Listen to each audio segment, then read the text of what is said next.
Тэгэхдээ бол өөр үүсгээс сэргийлж байгаа урд нь одоо ингэ явж исэн жишээ тэрийг үргэлжлүүлэх гэж байгаа ч. Зүгээр тэр хязгаар нутгийн сумдын иргэдийн ахуйн хэрэглээний гэдгийг бид энэ Бямцогт гишүүний санаачилсан тэр бүсийн нэмэгдлийн тухай хуулийн төсөл дээр хамт санаа нь явж байгаа. Тэгэхээр тэрний маань явцныг сайн ойлгомжгүй байгаад болохгүй байна.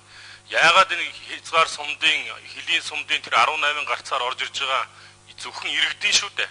Аж ахуйн нэгжийн биш.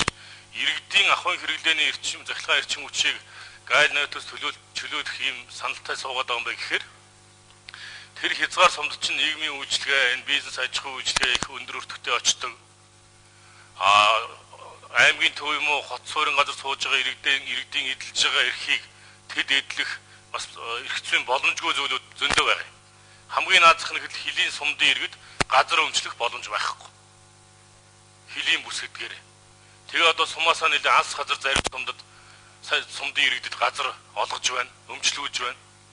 Энэ мэтэл нэг амьдралын хэвийн одоо хөдөлгөөн нь биднийхээс төвийнхоос арай сар, удаан, үр дүн амьдралын хувьд дэвшүүлэх тэр үр дүн гарах нь бага.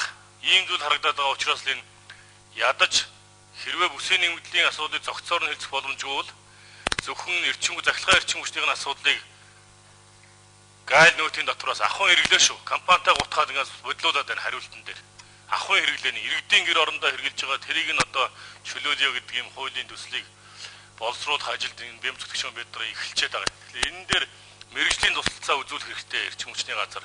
Тэгээс одоо хавар оруулна гэсэн зүйл байхгүй шүү. Ингэж ойлголцъя тэгээ энэ асуудлыг бол хэрэгжихийг бид дэмжинэ. Ийм л зүйл яриад байгаа. 3 сард хаврын чуулганд оруулж ирнэ гэдэг бол оройтноо. Тэгж явсаар байгаа агуул сүлдээ улс төртэй гутгалдаад ингээд байхгүй болчихно. Тэгэхээр энэ дээр мэрэгжлийн тусалцаа ойрын хугацаанд өгөх хэрэгтэй шүү. Бид та бүхэнд бас ханднаа. Тэгээ асуулт бол байхгүй гişүүд нэлээд асуусан. За баярлалаа. За асуулт зөрг цайд. Ерөнхийдөө ойлгомжтой юм яриалаа. За би бас түрүү нөгөө алтан гэрэл гişүү асуухад бас хэлжсэн.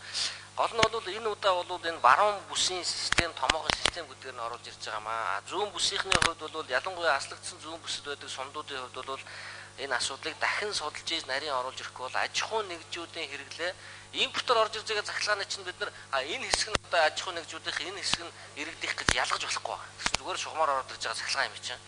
Яг тэр нөгөө худалдаж авч байгаа хүмүүс дээр нь бол нөөт байгаа шүү дээ. Энэ хоёр тусдаа асуудал байгаа байхгүй.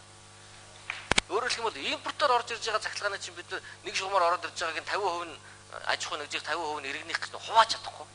Ууг нь таны ярьж байгаа асуудлыг яаж хийх ёстой гэхээр тэр нөгөө иргэд дээр бичиж байгаа нөөтийгөө тусгаал авч үзэх ёстой байхгүй. Энд чинь нөгөө нэг бичлэлт хийхдээ захиргаан худалдаж аваад айл өрөх нөгөө нөөт захиргааныхаа мөнгөийг төлөх чинь тэр захиргааны мөнгөн дээр нь заавал нэг 10% нөөт бичигдээд байгаа шүү дээ. Энэнийг бол харин тусгаал авч үзэх ёстой юм байна. Импортоор орж ирж байгааг юм биш. Тэгэх юм бол яг одоо нөгөө айл өрхүүд дээр бол асуудал арай өөрөөр тусна л да. Импортоор орж ирж байгаа тэр захиргаан дээр биш. Тийм учраас энийг бол бид нар бас тусгаал нь дахиад судалж байгаад оруулж ирээ гэдэг нь бол бас ийм учиртай юм аа.